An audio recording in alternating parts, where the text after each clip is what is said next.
this Sunday, the stars are all aligned. We knew it, and you don't need Brian Cox to tell you.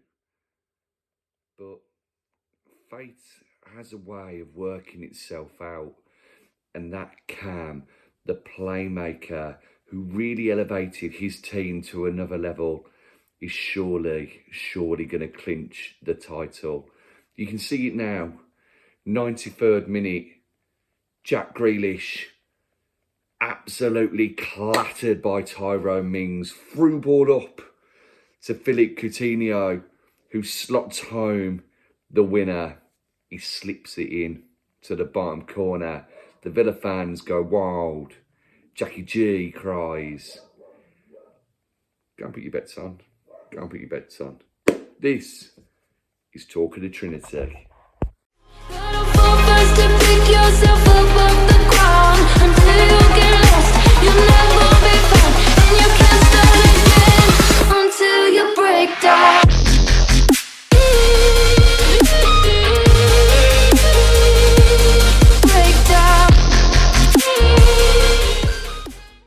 Hello and welcome to the latest edition of Talk of the Trinity podcast. I am Baz Barrett. With me is Mr. Trinity himself, Will Forrest, as always.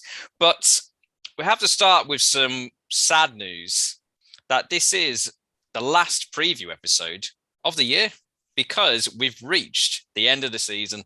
And you may be there listening thinking that's good, both in terms of Villa season coming to an end or having to listen to us preview games and get 2 out of 3 predictions wrong, which I think is probably the average. But if you are sad by that, then don't worry, because even though Villa may be going away on their summer holidays and casually meandering back towards pre-season training at the end of June, start of July, we're not going anywhere because we are going to be bringing you a series of Villa specials throughout the summer, covering all sorts of things. I mean, what we're going to cover, we've got a blank piece of paper that is going to be filled in the next time we are in a local drinking establishment. So a few points down. I mean, some absolute genius could be coming in to our brainwaves and onto the airwaves for your listening pleasure. But we can say there'll be guests if they return our calls to talk about various things. We'll be talking about historical Villa matters, you know, in terms of, well, I'm not going to spoil it for you. You'll just have to keep your eyes and your ears out to keep up to date with our latest roster. And where can you find out what is going to be happening next? Well, you can check us out on the Twitter page at Talk Trinity, where you might think because the season's over, that means the polls are going to be over. Definitely not. There is going to be plenty of poll, not to be confused with Matty Cash and plenty of poll, to keep you interested and entertained or annoyed or irate, in whichever side of the scale you come during the course of the off season.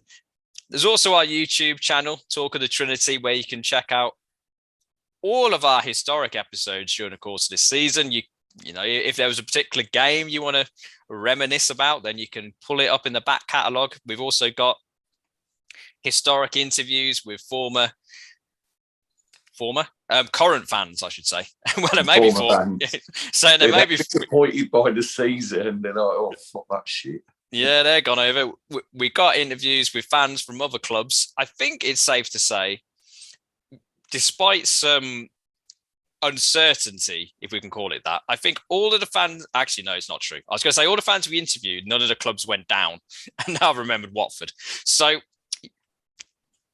if you want to listen to what may be the last time for 12 months we can talk to a Watford fan, then we talked to, you know, we had our Watford preview before they won at Villa Park. But, you know, if you want to reminisce that for some crazy reason, then go and listen to that. We've got chats with Andy Gray. We've got chats, not that one. We've got chats with all sorts of Villa fans far and near. And during the summer, we will as well. Or you can listen to them on our audio providers, Amazon, Apple, Spotify, Google, Deezer, some other ones, probably some that we've been barred from by now. We're also on FanHub. And, you know, I mean, if you can think of a place where we should be, we probably will be there. Maybe for a small appearance fee, but we will be there nonetheless. And speaking of places where we were both at Villa Park on Thursday night for the last home game of the season when we welcomed Burnley to Villa Park, and Villa won, Burnley won. And before we get to the action on the pitch and our thoughts on that, we mentioned in the preview episode that there are going to be a couple of events happening during the game. There was going to be the halftime remembrance for all the halt enders in the sky, and that was immaculately observed by everybody in the ground, and also the Burnley fans as well. So fair play to them for, taking a moment and having the spirit of the occasion at the forefront of the mind. And there was also the lap of appreciation at the end of the game. But leads me on to a very obvious question. They were looking for the fans' appreciation at the end, and quite a few fans stayed to provide it. Based on the 90 minutes, were you appreciating what you saw from that Villa performance? I thought there were a lot of positives to take from the performance. We took the game to Burnley. We knew that they were going to try and sit back a bit and counter-attack us. I wasn't too sure what formation they were playing. There were times where I thought they got 4 at the back, 4 in midfield, 2 up front, 5 at the back, 3 in midfield, 2 up front. It was all a swirling blur of rubbishness. But I think looking at a lot of the performances from the players that we had starting or coming on, they were positive as well. We created a lot of chances. John McGinn had that one absolutely ferocious volley that was just a little bit too close to Nick Pope, not enough in the corner. And then he had the curling effort from a quick corner that nearly went in as well. I thought John McGinn was on absolute fire against Burnley. And he got an absolutely beautiful assist as well. A great spot for Buendia's run. As you know, Jake came to the game with me, and Jake was waxing lyrical over Emi Buendia, and it was quite easy to see why. Yes, he gave away a penalty, but he took his goal very well. He was getting on the board. He was showing exactly what he can offer to the team. But yeah, all good, all positive. Though I think the other good thing about it is that when we play as well as we did and we don't get a win, and that's happened in a few occasions this season, you can see where we need improvements, which is good as well. So Gerrard will be a lot clearer now rather than after the Man City game, because we'll get onto that in a bit. But he's got to be a lot clearer now what he wants to bring in, what he needs to bring in, and he's alluded to that already. That there may be some free transfers there. You never know. Maybe he was having a look at a certain Burnley centre half. But overall positive. Created chances, should have won. You'd think that next season, if Burnley are in the league or whoever take their place, that would be a game that we're picking up 3 points in. Yeah, I mean, you look in terms of the stats and the man of the match performance. When you're in a situation whereby the man of the match is the opposition goalie, then you know that cliches essential you can throw in there in terms of any other day we could have scored 4 comfortably. I think Nick Pope. I think a couple of great saves. You mentioned the one he made from McGinn, save he made from Traore late on. I think that was the moment I think Burnley kind of felt comfortable that they were going to have a point. I mean, they could have nicked it at the end. I mean, a great defensive double team from Martinez and Mings. But it's one of those situations where, I'll be honest, you're watching it and you're not entirely sure what to make of it, because there's positives, negatives, bits in the middle. And in terms of, from a Villa perspective, because there wasn't too much for us to play for in terms of, promotion, well, not promotion, that really would be something in terms of Europe or relegation. And it was a big game for Burnley. Burnley knew a point would be realistically, it'd put it in their own hands in terms of final day. They got a home game against Newcastle, who similarly have nothing to play for in the grand scheme of things. So, we knew what we were going to get from Burnley. In the case of Ashley Barnes, it was elbows to the back of the head. But, and also in terms of that, Ashley Barnes came out today and criticised the ref, which I thought was brilliant in terms of getting away with a red card and then blaming the ref. I mean, to be fair, he's right to blame the ref for dreadful decisions in terms of that one. But I go off on a tangent and back to Villa. I mean, in terms of it's a strange situation in terms of trying to analyze Villa, because as you touched upon there, the summer is really kind of where everybody's looking, waiting in terms of to see what Gerrard's going to do with his squad. I mean, you mentioned in terms of there's potential free transfers available. The owners have invested significant funds in the past, and the anticipation is they will invest significant funds again in the summer for players that Gerrard has identified. So there is an element of it's kind of waiting to see kind of what happens. But in terms of what happened on the pitch, we were talking about it just before we went on air. In terms of, as of time recording, 37 games gone, 9th top scorers in the league, 10th in terms of the defence, 3 points off 10th.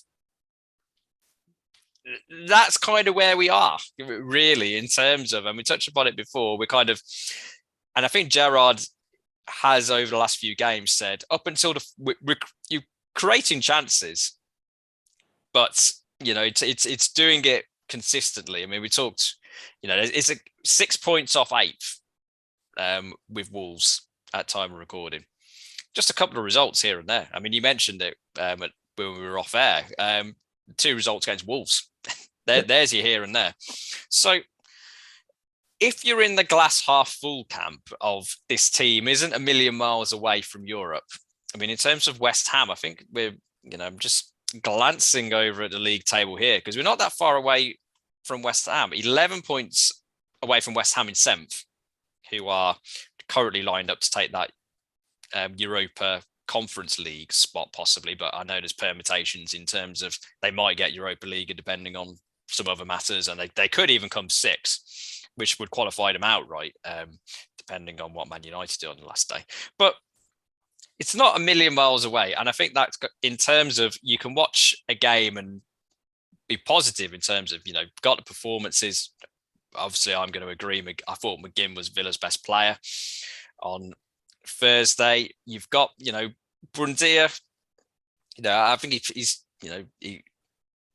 he got in the right place for the goal because the goalie was unsighted for it, and so that split second kind of reaction. So he's in the right place. I mean, stupid tackle for the penalty. I thought, to be honest, I think it was a penalty, even though when I was in the crowd, I was protesting the opposite kind of at the time, but I think it was a penalty. So there are kind of positives in terms of you work in the goal. I think the goalie made like 8-9 saves, and most of them were top notch. There's that positivity, and in terms of with the goal scoring record, Watkins and Ings, with arguments about not being clinical enough, perhaps, but imagine how many more goals we'd score kind of with a few more kind of players. And I was watching the Rangers European final on Wednesday, which was largely a team Gerrard built. And I was there watching the game, and Rangers, they should have won, really. They had a chance in extra time where I think it was Ryan Kent hit it straight at the goalie. Either side, Rangers are going home with the trophy. And maybe this is kind of our big club. Well, I say big club. Maybe we're being biased saying big club biased. And people might say we're not big club. But I was there thinking, if Rangers can get to a European final with the team Gerrard built, I'm not saying that we're going to be winning the Champions League, but there is the potential there, and you've got to give Gerrard the time to build a team that can qualify for those European competitions. And there were signs on Thursday that a few players are going to be along for that ride, but then there's a few players who you think are probably not. And in terms of, there were some players given opportunities on Thursday to shine, to show why they perhaps deserved a place in the team. I think, well, the biggest one of those in terms of getting a start was Chukwuemeka in centre midfield. I think we have slightly different views on Chukwuemeka based on previous discussions we've had. So I'll go first to let you have the counter opportunity. He's obviously got talent. I think it's clear to see he's got that. But there's the issues in terms of him not wanting to sign a new deal, and because he wants more guaranteed game time. I suppose he's looking at Ramsey now playing every week or most weeks and thinking that should be me. I don't think he did enough in that Burnley game to be able to go to the manager's office the next day, knock the door down and go, that's why I should be in the team. It wasn't a terrible performance. It was all right. There were some good touches. There were some bad touches. And you can say in terms of only second start for Villa, it's not going to be brilliant immediately. But I think in terms of when you're putting yourself in a position of, I won't sign a new deal because I should be playing week in, week out in the Premier League. You got to show a bit more, I think, in terms of to justify it. And in terms of looking at the summer, in terms of players who played the most games, he's not going to be the biggest departure if he does leave.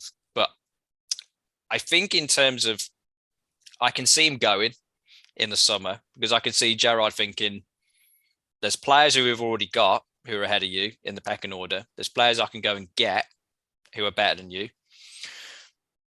At the moment, I personally think if I was Chukwuemeka, it's 1 year left on his contract. I'd sign another year. Say to Gerrard, I want to go out on loan next season to the Championship or a foreign league, kind of a Dutch Belgian, kind of a Premier League in what I'd call perhaps below kind of the big five. So he's got potentially a team in Europe, funnily enough. I mean, most of the Villa team won't be, well, all the players who are at Villa won't be playing in European competition next season. Maybe Chukwuemeka get him some European experience, some bigger games. Then he has a tape, he has a season of playing week in, week out that he can come back to Gerrard and say, that's why I should be in the team. I think at the moment, I should say I would like him to stay, but I think in terms of, we're talking about our European journey. Gerrard buys a few players in the summer. Say it goes the way we hope it will go.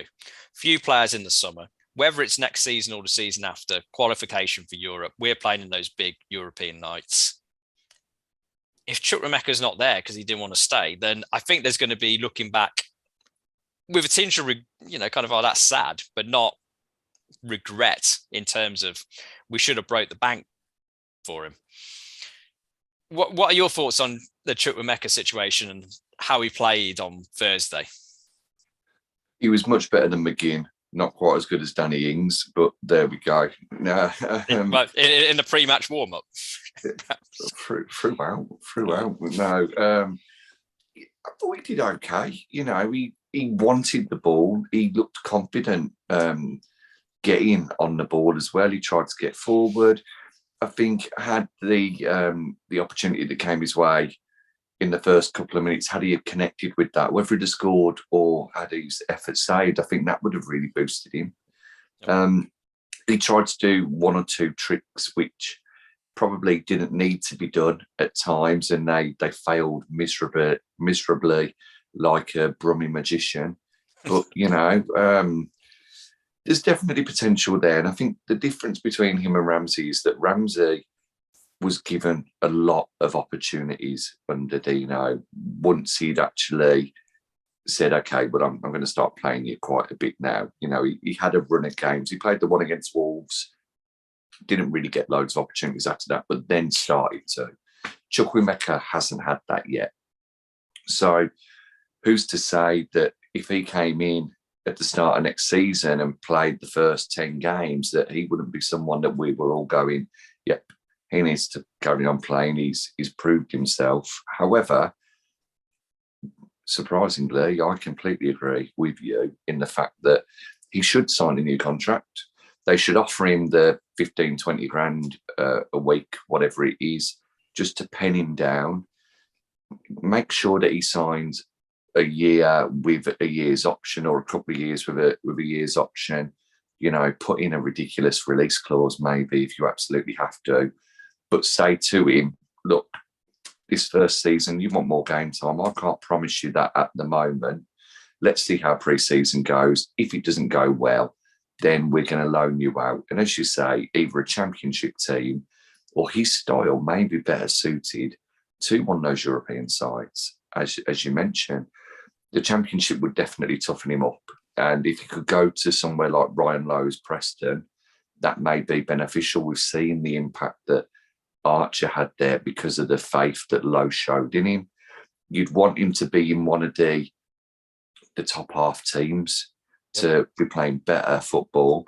Apart from that, I think, you know, as you mentioned, the Dutch League, Belgian League, even going to one of the top, like, Greek teams maybe, or to an Italian team where it's a bit harder to break down defences, and you've really got to show your quality and get on the ball and make the right decisions, because that will help him going forward.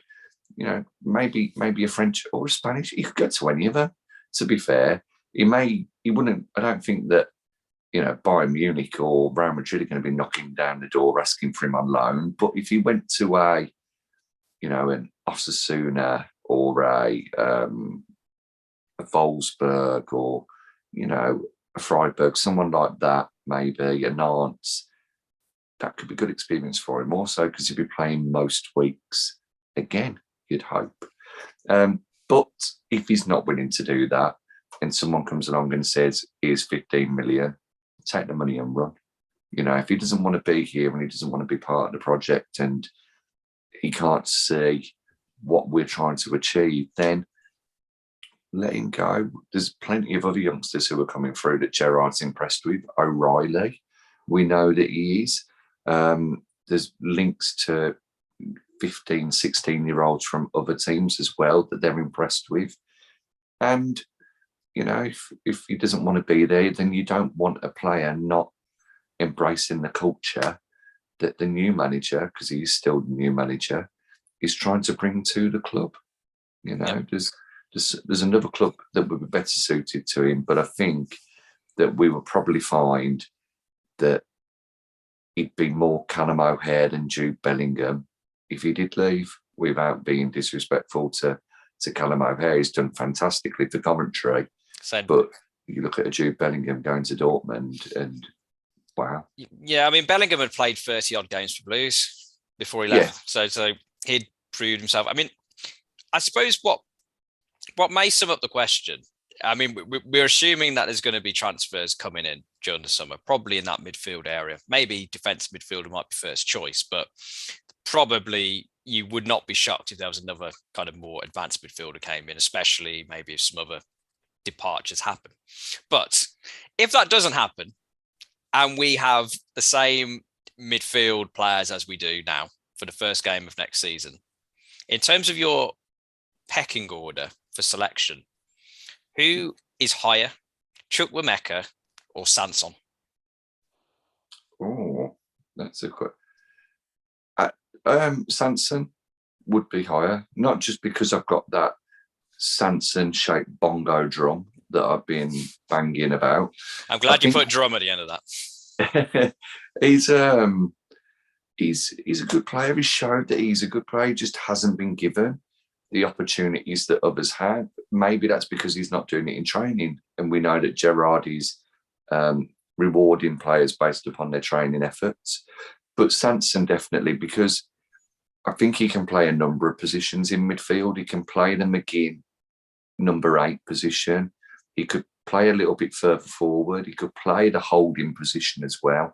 Whereas Chukwuemeka is very much a number 10, isn't he? He probably could play an 8, but he doesn't seem to have the desire to get back as much as other players, though that could be down to tactics and him being told, stay as high at the pitch as you can, get on the ball, don't worry. John McGinn, JJ, Emi Buendia, they'll do your running for you.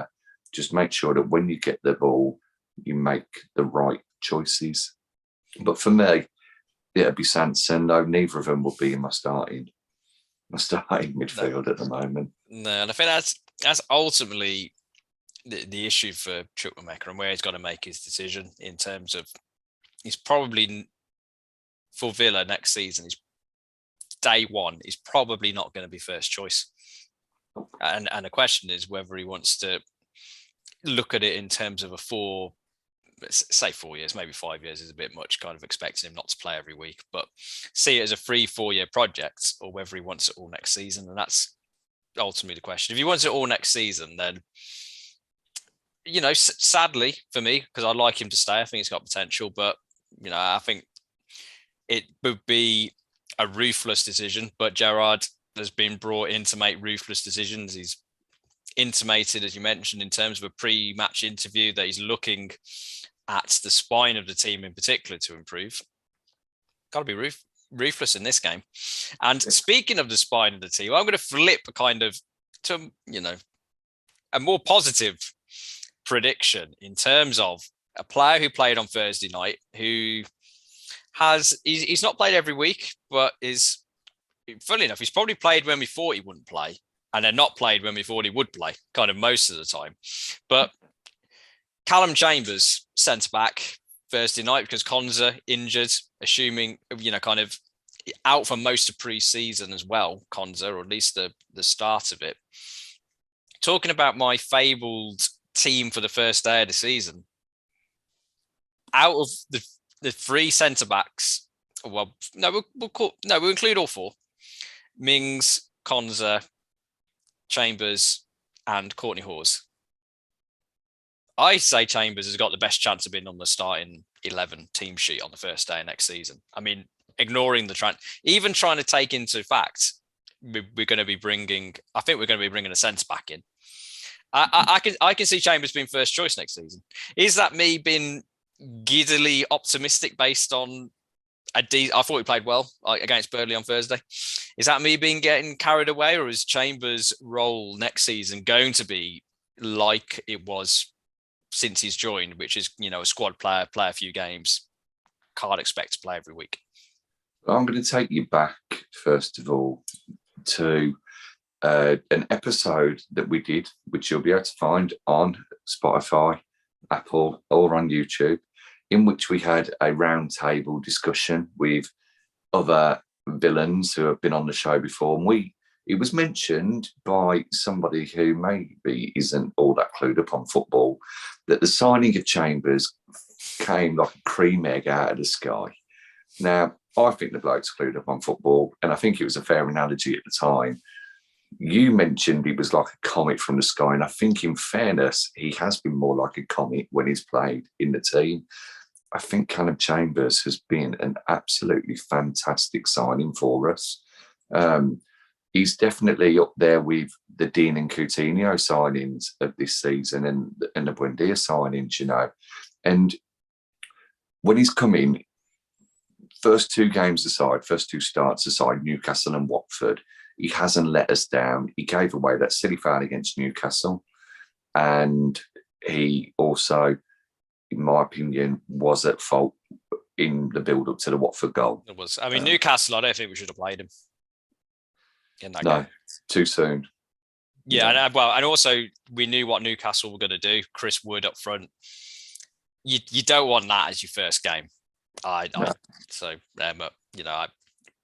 mean, he's still got to do it. He's been picked. He's still got to play. But yeah, I think there could have been a better game to make your debut in. I think, no, you know, ever since then and every game that he's played in, he's really showed his quality, and he's shown that he's learned a lot playing for a team who are challenging you love them, but always challenging in the top half of the league. Things may not have been going for Arsenal as much as you'd have liked, but they're always top six, aren't they, really? Or challenging that top six. He's obviously learnt a lot from playing against such good players. And I think we look a lot more comfortable with him in the team. Konsa just hasn't really been on form this season. He's had a couple of mistakes on him. I mean, there was a moment in the Burnley game away where he brought Vicehorse down. They were slipping and sliding on top of each other, got to the ball first, and McNeil got in and tackled him. And there was also the Burnley goal where you'd say, was it Konsa, was it Mings? I lean more towards Konsa.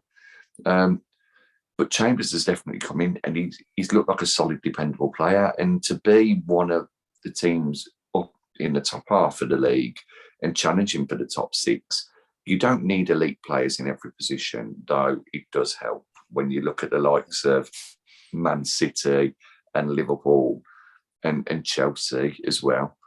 You do also need just some really dependable players that are going to give you 7 or 8 out of 10 every week. It's never going to drop below that standard. Like a Johnny Evans at Leicester has been a standard bearer for them. Citeh at West Ham isn't making the headlines every week, but he's a very good player, good 7 out of 10, 8 out of 10. You look at the West Ham defence as well. Aaron Cresswell, for example, doesn't set the world alight anymore, but you never hear about the bad games that he has. And Chambers coming in and being one of those types of players, like in the Camber as well, we're going to need them to really just set the standards for the team and to consistently play 7 or 8 out of 10 every week, so that we can turn defeats into draws and draws into victories. And you look at some of the games in particular with Chambers in defence and the Cambrian defence in midfield.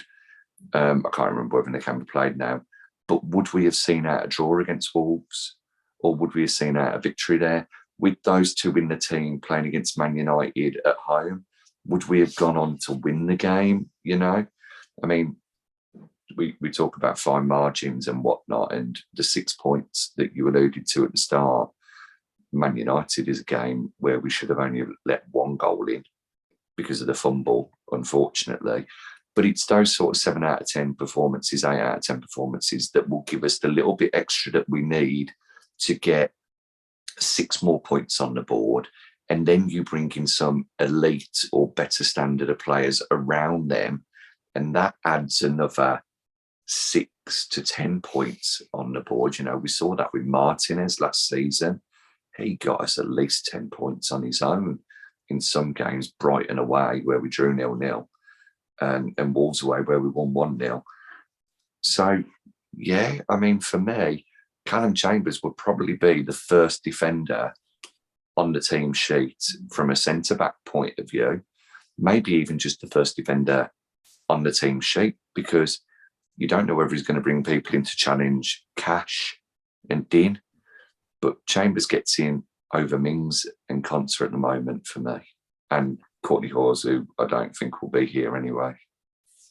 For Hawes, you'd expect, if somebody comes in with a little bit of change, perhaps a newly promoted side, that we would do business. Gerrard seems to have suggested that he's happy with his fullbacks, but in terms of only takes an injury to leave you very, very thin at fullback, based on the current squad situation. There's decisions to be made in terms of players out on loan, whether they, Gilbert springs immediately to mind, whether he's going to be integrated back into the squad or not. And of course, at centre back, there is the towering question of Tyrone Mings. But we do not have time to go into all those issues today, but we will have time during the summer. As we alluded to, we are going to be bringing our end of season reviews, our season previews. There is going to be all the speculation that you could possibly want, and then a bit more.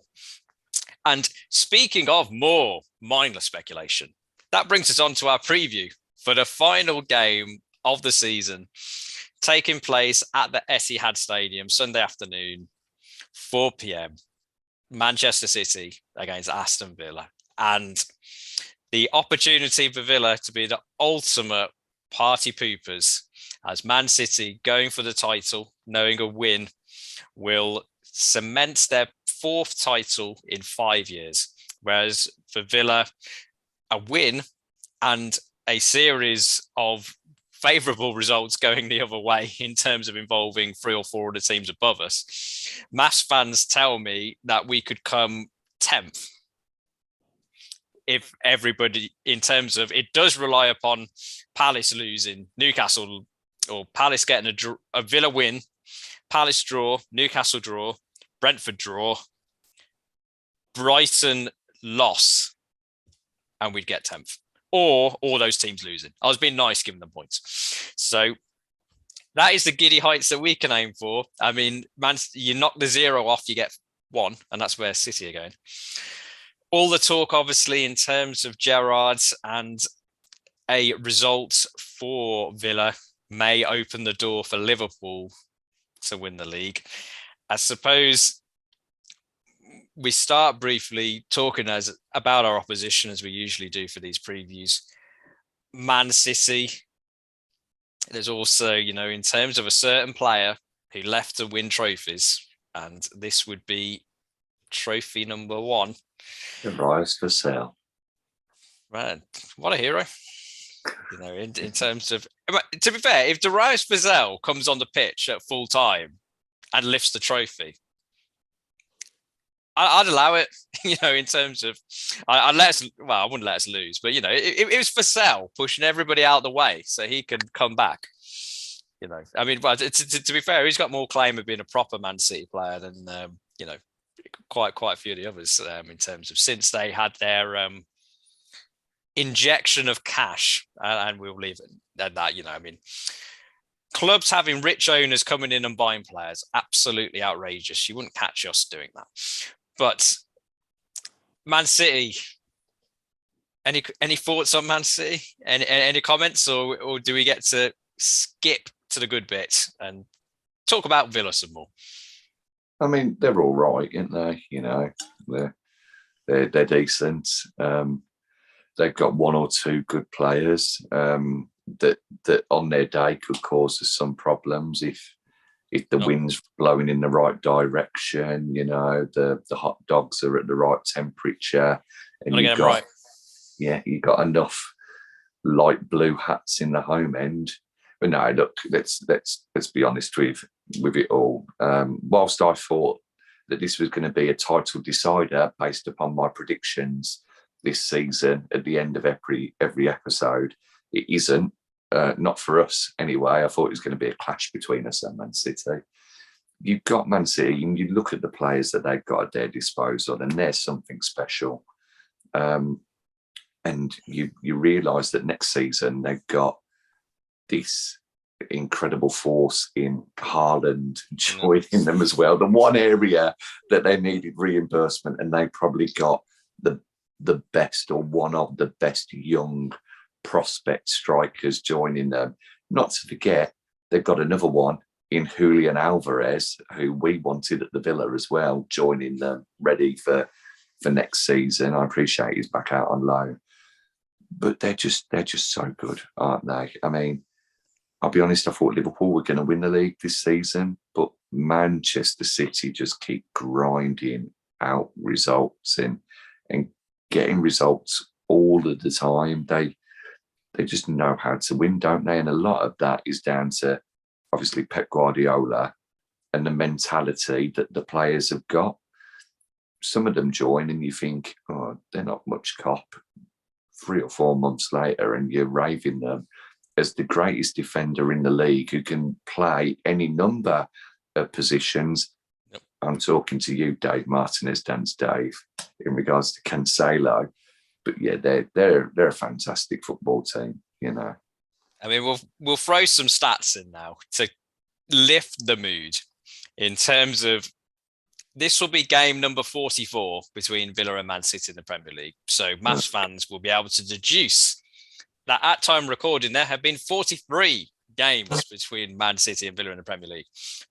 Man City have won 27 of those games. Villa have won 7. Man City, the goals record, Man City have scored 87. Villa have scored 38. 18 clean sheets. Oh my God! I tell you what, mate. I don't mean that's pathetic. Yeah. 18 clean sheets for Man City in those games compared to 5 for Villa in 43 games against Man City.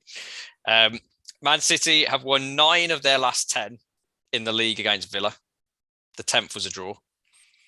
The last time they lost to Villa in the Premier League anywhere, and I remember this because I was there. 1-0. It was you're right the first time, 3-2. 3-2. Yeah, September 2013 at Villa Park, Weimann. Yeah. A lovely example of a Route 1 goal. And if you couldn't have enough optimism about Villa going into this game, I'm going to throw some more not Man City related stats at you in terms of Villa performance against top teams. Out of the last 21 times Villa have played away at the team who've been top of the league, they've won 1. Lost 17 and drawn 3. I mean, in terms of, I'm not going to ask you to guess the last time we beat a team away who were top of the league. I mean, you can guess, but I don't. And again, I'm going to set you up for the ultimate in terms of glory. I wouldn't have got it. I would have said it would have been like Everton or Brighton. Close in terms. Right at the start of the season. Maybe Liverpool last year. Don't know, when we beat them 7-2. I mean, away, when we beat them away. Oh, sorry, away. So, who knows? It would have been a team right at the very start of the season, I would have thought. I don't think it's any of the top teams. I'd have thought it would have been like a Leicester or an Everton or something. We've gone there and we've done them. The stats I have in front of me, so I look forward to being corrected on all our various social media channels if it was incorrect, it was in January 2000 when we beat Leeds 2-1. Oh. And I'm going to finish with a double whammy in terms of these stats. The last 7 games that we've played away at the team who's top of the league, we've lost a lot, with an aggregate score of 21-1. So, moving swiftly on to how Villa are going to get on Sunday. Is it even worth turning up? But actually, on a more serious question, there was talk before the Burnley game on Thursday as to whether we'd play a full strength team against Burnley, maybe play a slightly weakened team against City, or we did it the other way around. Thursday, 4 changes to the team who had played the previous game against Palace on the Sunday. Coutinho being probably the most high profile exception, however you want to describe it, on the bench for Thursday, expecting therefore that he will play on Sunday. Would you go full strength against City? And if so, or even if you wouldn't, we played 1 up front against Burnley on Thursday. Do we stick with the same formation against City, or do we switch it up and go 2 up top? We've got to go 4-3-1-2 with our best possible team against City. We've got to at least try and do something. Actually, I'm feeling a lot more confident that we're going to win now, that I know that we've lost all those games with all those goals conceded, because it's the Aston Villa way. Don't worry, Liverpool. We've got this. Take care of business. Liverpool are going to go and get banged by whoever they're playing now. You watch, and it'll all be for nothing. Funnily enough, we mentioned them earlier. Liverpool have got Wolves. All for nothing. Yeah, Wolves will beat them. All for nothing. I'd go with the 4-3-1-2. I felt that against Burnley, whilst we have talked and said that we need to sometimes have 2 cams, it didn't work enough against Burnley, did it really, in regards to creating chances in the penalty box? Every chance we really had was a long range effort or an edge of the box effort, especially with 5 at the back or 84 at the back, whatever it was that they were playing. Yep. Those 2 would cause problems. And it's one of them. Do you pack your midfield and leave one player up front like Watkins and say, look, you just got to run when we get it up to you? Or do you have 2 up front causing problems, especially against a Man City defence that could potentially be a bit depleted at centre-back in regards to the players that are and aren't available, I'd go with the 4-3-1-2 again. Because as we've said before, when we do that and Ings is up front with Watkins, one of them tend to drop a little bit deeper anyway. And we've even seen times where both of them are dropped and it's sort of become a 4-3-3, if you like. So yeah, for me, 4-3-1-2 with the strongest team that we can put out in regards to everybody knowing their roles, being able to do them, and hopefully being able to spoil a certain someone's big day. Speaking of a spoiler, does Nakamba play for you in that defensive midfield role? Nakamba does play for me. I was tempted to say Irregular, but I just don't think it's going to do him any good playing against Kevin De Bruyne on Sunday. I mean, it could prove me wrong, and it could be the greatest performance by a teenager in the Premier League or in the world ever, even better than Pele in his first World Cup. But no, I'd go with Marvellous Nakamba and have him for as long as he can play on the pitch, and then when he needs to come off, that's when you bring on Dougie to slot him straight in, like for like. So if Luiz is on the bench for you, does that mean that you're playing Ramsey and McGinn as your midfield two in front of Nakamba, or are you playing somebody else? Well, I think it would be very naive of me not to play the first choice starters of next year and have Chukwuemeka and Sanson in front of Nakamba, to be honest. You're cool. Yeah. JJ and McGinn for me. I mean, don't get me wrong, I thought Luiz played really well the other night. It was as a 6 again, rather than an 8. His last game as an 8 wasn't his greatest. He's a good player, though. He shows he's comfortable on the ball. He wants to get forward. He can score goals as well. But I'd go with JJ and McGinn for their energy. McGinn because of his shithousery as well.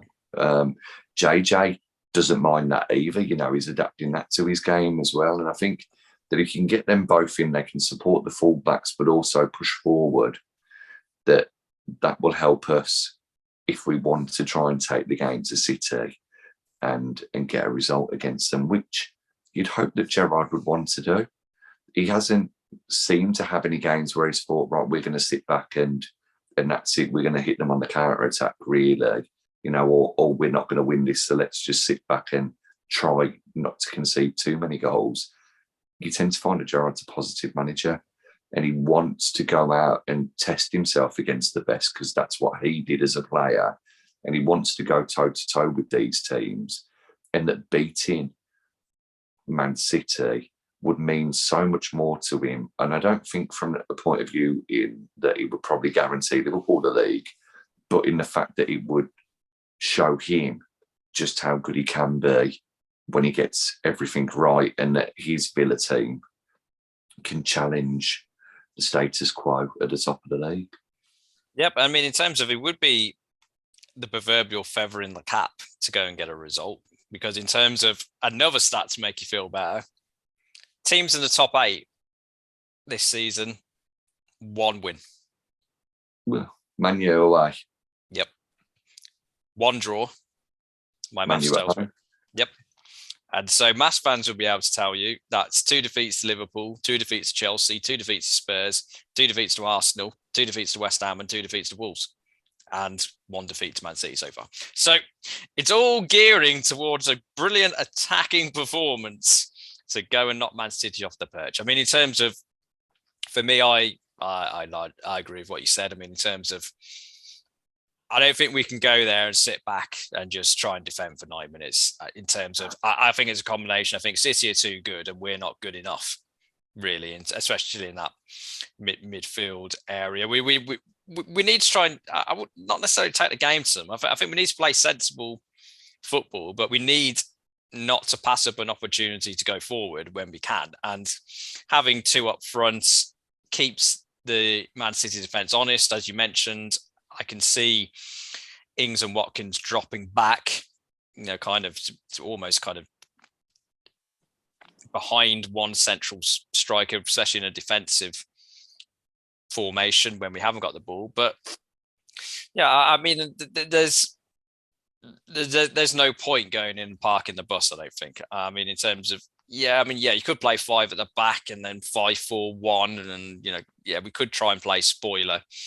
But as you mentioned, I mean, Gerrard's trying to build a culture of no fear, as in we can go to these places and compete, go toe to toe. I mean, in terms of a lot has changed since then, and obviously it's a completely different scenario. But when we went to Man City last season, we got done by the ref in terms of that goal, which was a mile offside that should never have been given.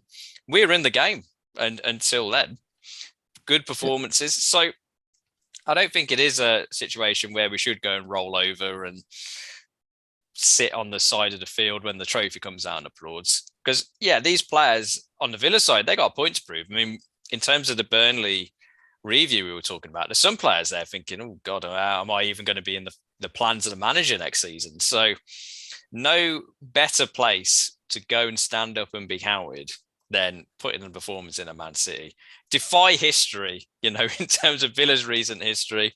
And, if QPR can do it 10 years ago, whatever it was, we could give it a good go. But we've put ourselves up into a wave of positivity and we're going to go and attacking football. What's your score prediction? Wow, that is a question, isn't it? I think it's going to be 3-1 City, if not 4, maybe. Just for the fact that they obviously know how to go and win football matches when they matter, providing they're not in the Champions League. Sorry. But, and we've seen that they play different formations this season. They're very adaptable, aren't they, with their inverted wing backs. And they've had a couple of games, I think it was Watford at home, where they obviously wanted to really win and they went 4-2-1-3. And they had Jesus, Grealish, and I think it was Foden maybe up front with De Bruyne right behind. That's going to be terrifying to defend against. The only thing we can hopefully do is exploit some of the spaces when their fullbacks get forward. Try and ruffle up Fernandinho a little bit, though. He's a little bit of a hard character. Yeah. And whoever it is playing alongside him, and get Watkins onto Fernandinho, get Ings onto the other centre-back and try and take our chances when we can.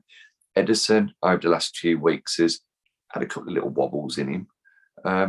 So put the pressure on him as well. Don't make life easy for them, though.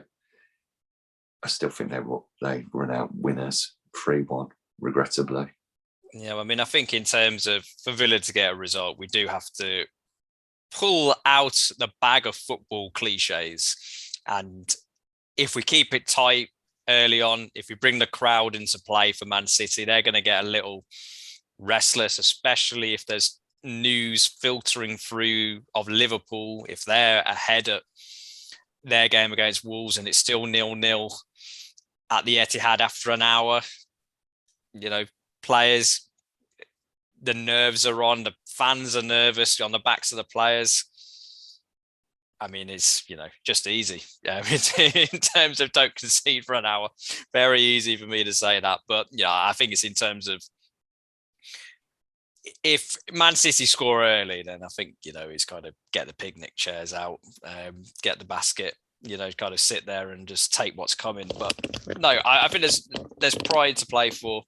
The fans who will be in the away end obviously don't want to be there when Grealish lifts the Premier League title. So there's going to be a bit of needle and kind of atmosphere kind of going from the Villa end as well. But the same as you, all that said, 3-0 City. See, I think one thing we could hope for is that it's 0-0 with 85 minutes played and the referee is the one from the African Cup of Nations. Yep. And he just, boop, yep. There you go. or the ref when we played in the Intertoto Cup. Must be nearly 25 years ago, where he blew up with 5 minutes to go. So if they're listening, get yourself up to Manchester with your old kit, and we'll provide the whistle if you provide the hijinks. And speaking of providing hijinks, that is what we've done during the course of this episode, and that has brought us to the end, the final preview of the season in terms of our predictions. And roughly, in terms of, if you want to know how we got on in terms of our predictions, obviously we're going to wait for the Man City game to take place to finalize those tables. But if you can't wait, go and check out our previous episodes. Go and have a look on our YouTube channel and go through, relive the season through us. I mean, what a perfect way to spend those summer months, then listening to our predictions, all thoughts Villa, what we got right, what we got wrong, what Villa got right, what Villa got wrong. Or you can listen, there's a lot going on in the summer where you're outside, in the garden, you got plenty of work to be doing, or, you're on the drive to your summer holidays, or however you're getting there. Just whack on our audio providers, our Amazon, Spotify, Apple, Deezer, Geezer, Google, some other ones. Talk of the Trinity into Google. Other search engines are available, and you will be able to find us there. I mean, we will be back sometimes next week for our review of the Man City game. Depending on the score, it's either going to be very short or one of the longest ones we've ever done. So stay tuned for that. And then, as we said, during the summer, we'll be back with guests galore, episodes galore, all things Villa, and keeping it ticking over on the Twitter page at Talk Trinity. But before I hand you over to Mr. Trinity himself for his final thoughts before the final game of the season, thank you very much for listening, watching, eavesdropping, lurking over somebody on the train, watching, listening to this. And we'll be back with you next week. Yeah, thank you very much for all of your support this footballing season. And as Baz says, there's plenty more to come in the summer months to keep you hydrated in that hot summer sun. We're going to have Conor Sherry on for his long anticipated episode where he tells us what life is like being a captain at Aston Villa. I'm sure we'll have Dave Martinez, Dance Dave, Ross and Liam on the show as well when we look at our Aston Villa preview or review even of the season and preview of next season. There may be international talk every now and again, but we'll see what's happening with the Villa those weeks. But there'll be new kits, there'll be reviews of the new kits, there'll be new signings, there'll be optimism, there'll be me saying, yes, I think we can win the league this season if everything goes our way. And why wouldn't you want me to say that? You love the optimism, the positivity, providing it's not COVID positivity. Nope. But as the saying or the song goes, we'll meet again. I do know where, though, and I do know when. It'll be here on this podcast. But until next time, I'm Villa till I die. He's Villa till I die. Cheers, Tar. Thank you very much. I'm going off on my lap of appreciation. Thank you. What do you mean, get off the podcast, you fucking prick? Thank you. Up the Villa.